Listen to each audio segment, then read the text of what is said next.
नमस्कार मित्रों, मैं डॉक्टर शशांक आप सभी का अपने YouTube चैनल में बहुत बहुत स्वागत करता हूं। मित्रों, आज के वीडियो में हम बात करने वाले हैं स्पर्मेटोरिया के बारे में। स्पर्मेटोरिया जिसे आप घात रोग, शुक्र रोग या स्वप्न दोष के नाम से भी जानते हैं।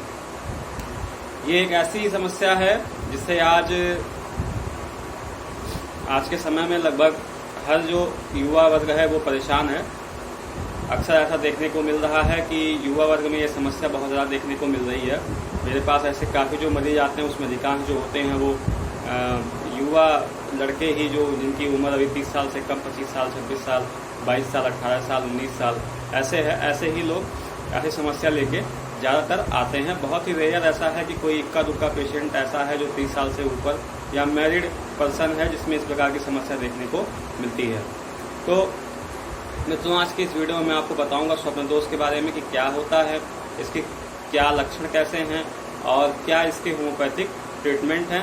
साथ ही घरेलू रूप से ऐसे कौन कौन सी प्रक्रियाएं हैं जिनका प्रयोग करके आप अपने खान पान में बदलाव करके आप इन समस्याओं को स्वतः ही आप ठीक कर सकते हैं।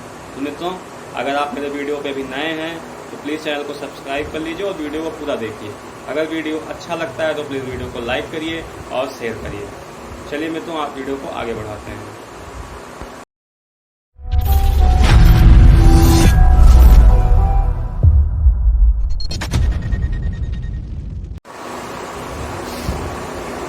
मित्रों, जैसा कि मैंने अभी बताया कि आज के इस वीडियो में हम स्पर्मेटोरिया, घात रोग या स्वप्न दोष के बारे में बात करेंगे। तो क्या होता है ये स्वप्न दोष? स्वप्न दोष कहने का मतलब है, या स्पर्मेटोरिया जिसको आप कहते हैं, इसका मतलब है कि नींद के दौरान या मूत्र विसर्जन के दौरान, पेशाब के दौरान, या जब हम मोशन में होते हैं, मल त्याग के दौरान हमारे शरीर से जो हमारा सीमन होता है, जो हमारा वीर्य होता है, वो अपने आप ही बाहर निकल जाए। तो क्या कारण है जिसकी वजह से ऐसा होता है?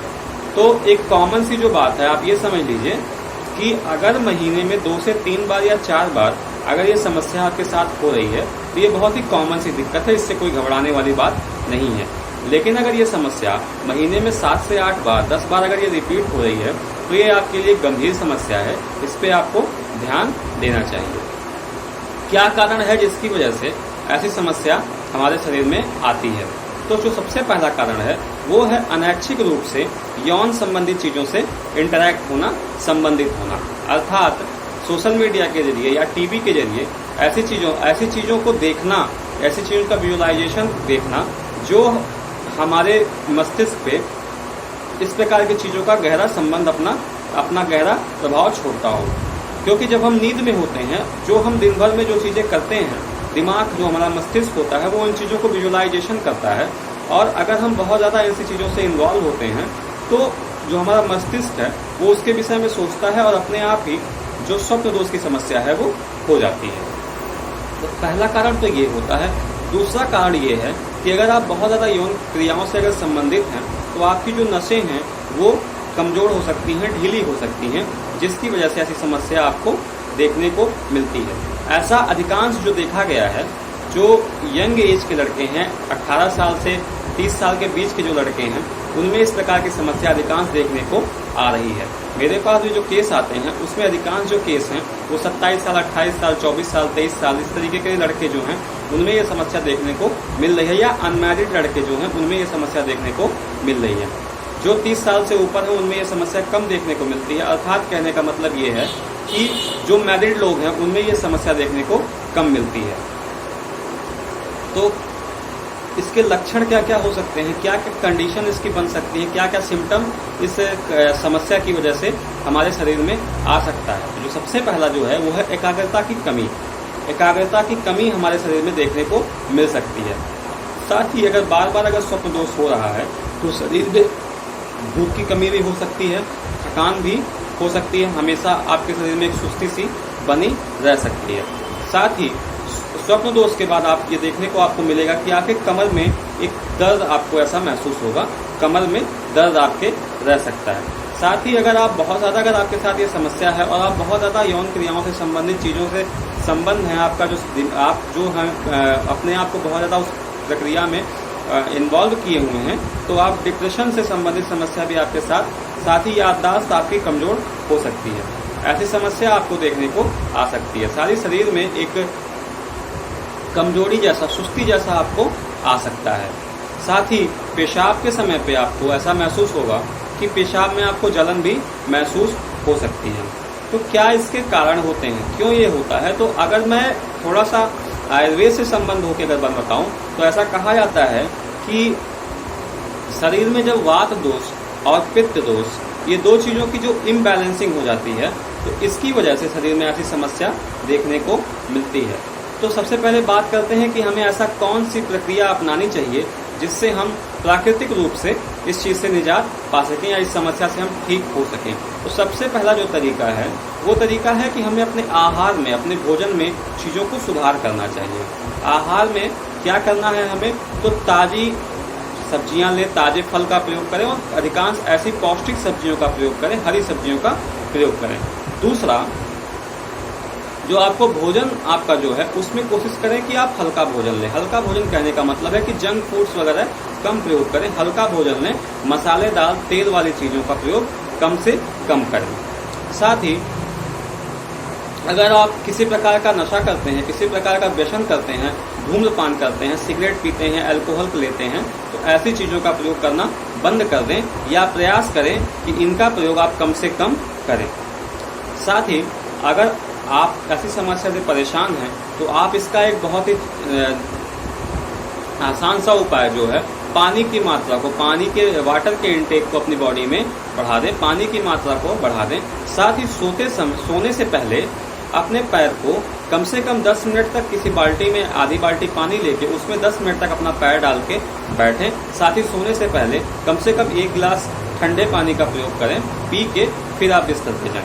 ऐसा करने से जो आपके शरीर का टेम्परेचर है वो नॉर्मल रहेगा और आपका जो दिमाग है वो कंसंट्रेट होगा। साथ ही अगर आप बहुत लंबे समय से कब्ज की समस्या से परेशान है तो ऐसा देखा गया है कि ऐसे लोग जिनमें कब्ज की समस्या ज़्यादा रहती है उनमें स्टोमेटोरिया की समस्या ज़्यादा देखने को आती है। या इसको ऐसे समझ सकते हैं कि अगर आप बहुत लंबे समय से कब्ज से परेशान हैं तो आप में स्टोमेटोरिया हो सकता है, स्वप्न दोष हो सकता है, या अगर आप में स्वप्न दोष अगर आपको हो रहा है तो ये स्वाभाविक सा है कि आप कब्ज की समस्या से परेशान होंगे। तो सबसे पहला जो प्रयास आपको करना है वो ये करना है कि आप कब्ज ना होने दें, अपने पेट को साफ रखें, पौष्टिक भोजन लें और अपने आप को स्वस्थ रखें। साथ ही आप योग करके अपने शरीर को स्वस्थ रख सकते हैं, स्वप्न दोष की समस्या से अपने आप को बचा सकते हैं। अगर आप आसनों की बात करेंगे तो इसमें एक भुजंग आसन जो होता है वो बहुत ही अच्छा आसन है स्वप्न दोष की समस्या से निजात पाने के लिए। अगर आप नहीं कर सकते तो कम से कम योग में ध्यान, जो उसको मेडिटेशन बोलते हैं, मेडिटेशन आप कर सकते हैं। अनुलोम विलोम और प्राणायाम का प्रयोग आपको करना चाहिए। इससे आपकी स्टोमेटोरिया की जो समस्या है उसमें आपको काफ़ी राहत देखने को मिलेगा। अब बात करते हैं कि इसका होम्योपैथिक ट्रीटमेंट क्या है। तो मित्रों, मैं आपको यहाँ बताना चाहूँगा कि होम्योपैथी में स्वप्न दोष या स्टोमेटोरिया से संबंधित बहुत ही अच्छी दवाइयाँ हैं जिनका प्रयोग करके आप अपनी इस समस्या से पूर्णतया निजात पा सकते हैं। अगर आप ऐसी किसी समस्या से संबंध रखते हैं, ऐसी कोई समस्या आपके साथ है, तो मेरी राय रहेगी कि आपको होम्योपैथिक ट्रीटमेंट अवश्य लेना चाहिए। अपने किसी भी निकटतम कोई भी होम्योपैथिक डॉक्टर हो, आप उससे संपर्क करिए। आपका पूर्णतया इलाज जो है वो इस होम्योपैथी में संभव है। तो आइए मित्रों, इसके होम्योपैथिक दवाइयों के बारे में बात करते हैं। तो मित्रों, जो सबसे पहली जो दवा है जिसका प्रयोग आयुर्वेद में भी देखने को मिलता है वो है अश्वगंधा। होम्योपैथी में अश्वगंधा का मूल अर्क, मदर टिंचर जिसको बोला जाता है, वो आपको उपलब्ध है।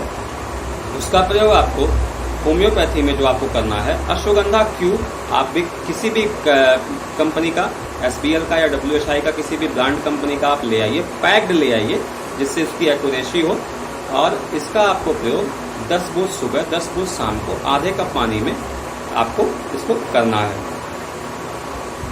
नेक्स्ट जो मेडिसिन है, अगर आपके पेशाब में जलन रहती है, साथ ही अगर आपका पेशाब जो है वो बूंद बूंद करके गिर रहा है और आप स्वप्न दोष की समस्या से भी परेशान हैं, तो एसिड फास्ट क्यू 10 बूंद सुबह, 10 बूंद शाम को आधे कप पानी में आपको इसको यूज करना चाहिए। इससे बहुत ही अच्छा रिजल्ट आपको देखने को मिलेगा। तीसरी जो मेडिसिन है वो है सेलेनियम 30। सेलेनियम 30 का बहुत ही अच्छा रिजल्ट स्कोमेटोरिया में देखने को मिलता है। अगर आप किसी प्रकार की सेक्सुअल वीकनेस से परेशान हैं, आपकी बॉडी में किसी प्रकार के हार्मोनल डिसबैलेंस हो रहे हैं, तो ऐसी समस्या में सेलेनियम आपको बहुत ही अच्छा रिजल्ट अपना देती है। चौथी जो दवा है वो है स्टेफिस एग्रिया 30।